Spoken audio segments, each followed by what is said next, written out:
Mask mandates were canceled mid-flight for passengers on several flights, and the reactions were mixed. So in this video, I will tell you why this happened. I will show you what the science says, and I will show you reactions in video form and in tweet form from people on both sides of this issue. And I'll also get to my thoughts on this entire thing as well. So first here, this is why it happened from Global News. The Biden administration will no longer enforce a U.S. mask mandate on public transportation after a federal judge in Florida on Monday ruled that the 14-month-old directive was unlawful, overturning a key White House effort to reduce the spread of COVID-19. Soon after the announcement, United Airlines and Alaska Airlines relaxed the restrictions effective immediately on all domestic flights. The ruling by U.S. District Judge Catherine Kimball Mizelle, an appointee of President Donald Trump, came in a lawsuit filed last year in Tampa, Florida, by a group called the Health Freedom Defense Fund.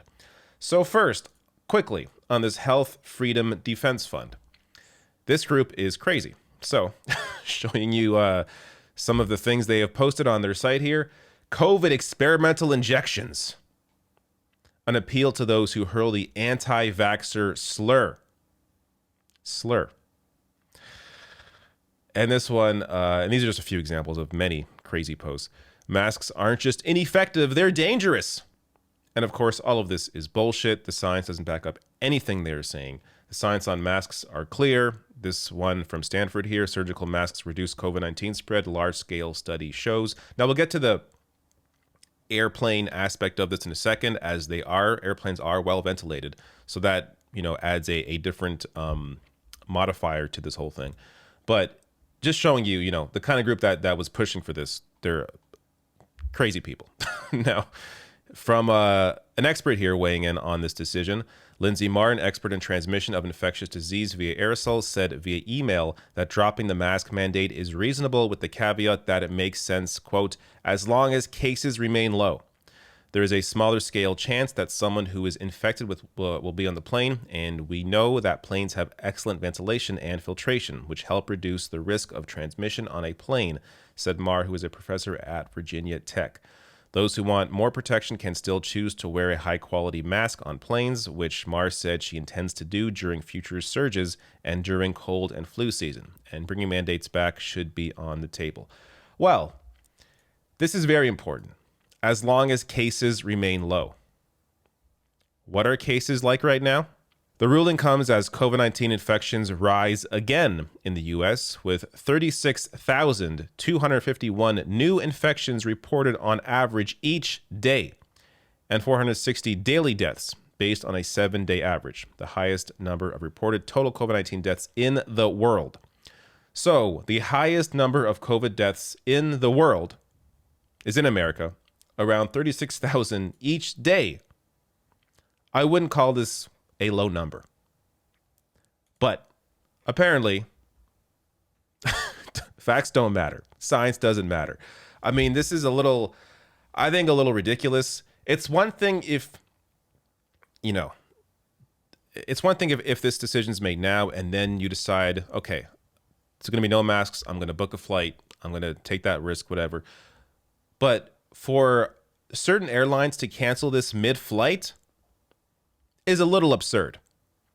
But let's get to some reactions here. So first, a positive reaction. This from Rennie Cook. They just announced on my flight the mask mandate for flights is over.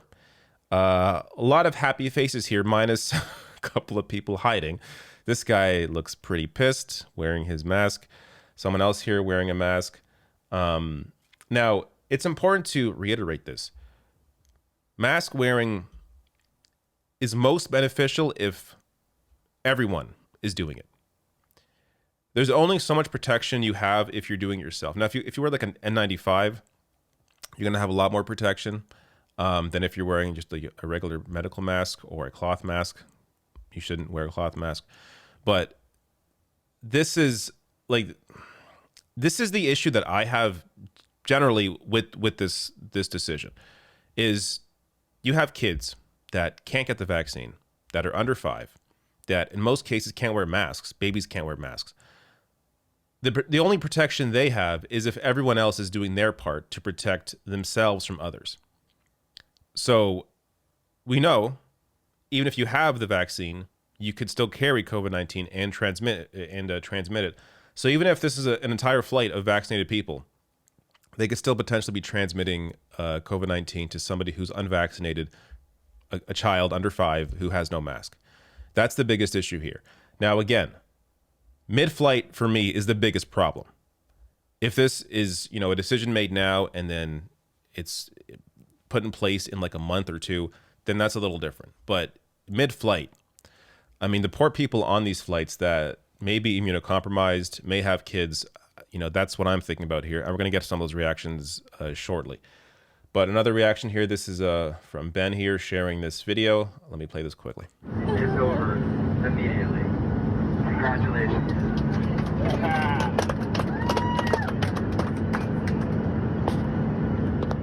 All right, so the pilot there was saying, ladies and gentlemen, this is your pilot speaking. This is the most important announcement I've ever made. The federal mask mandate is over. Take off your mask if you choose. So they're pretty happy about it. Philip Lewis here sharing this video. So let me play this.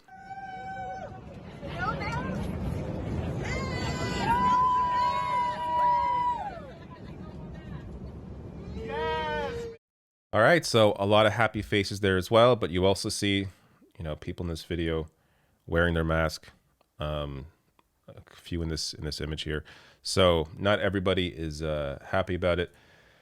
And this one made me laugh out loud. So this caption here is perfect. From Mara Quint.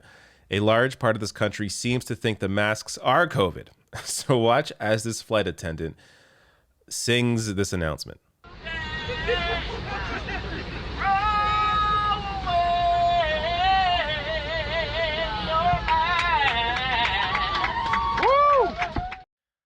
Oh my God.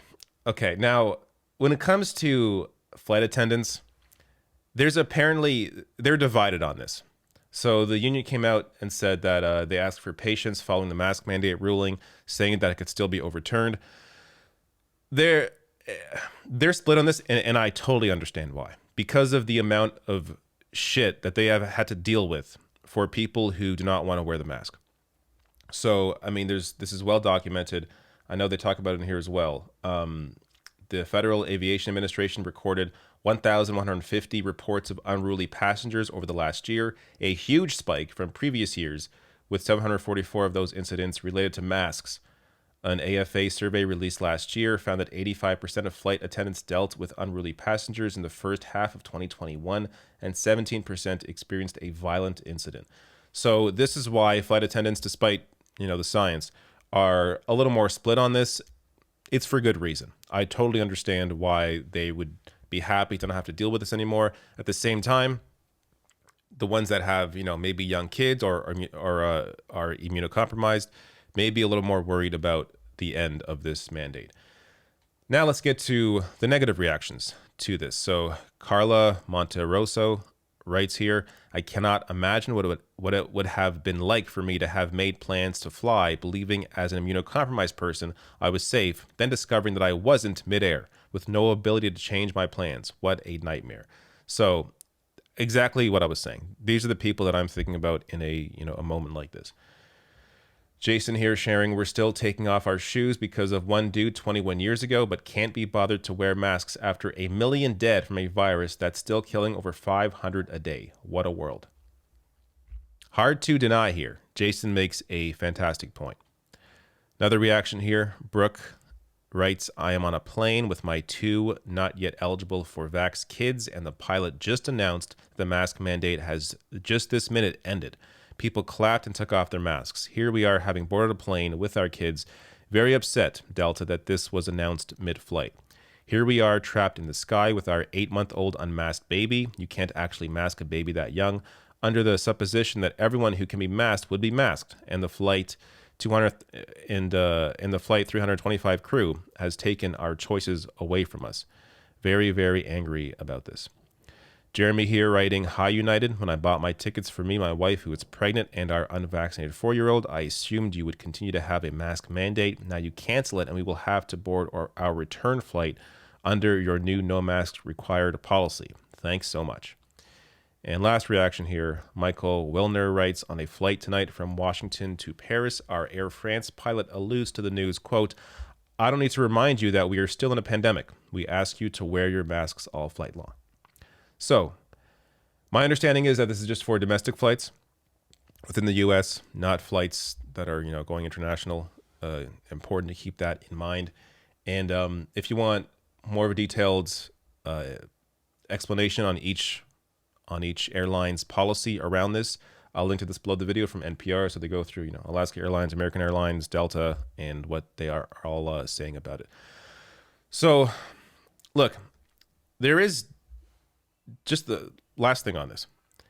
It is kind of weird that we have been able to remove our masks while eating and drinking during a flight, but then got to put them back on when you're not doing that. And, we can acknowledge that's kind of odd.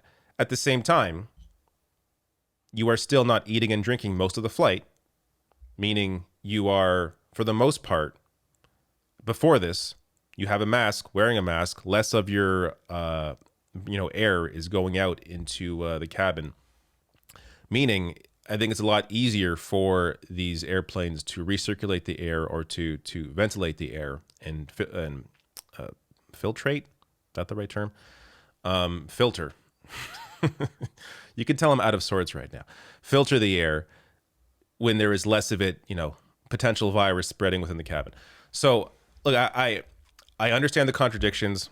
I understand why some may be happy about this. I understand why some are angry about this. But I hope we can all agree that doing it mid-flight was just stupid. It was not fair for people who had booked their flights expecting to have a certain experience and then have that taken away from them mid-flight, especially for those with young kids and those who are immunocompromised.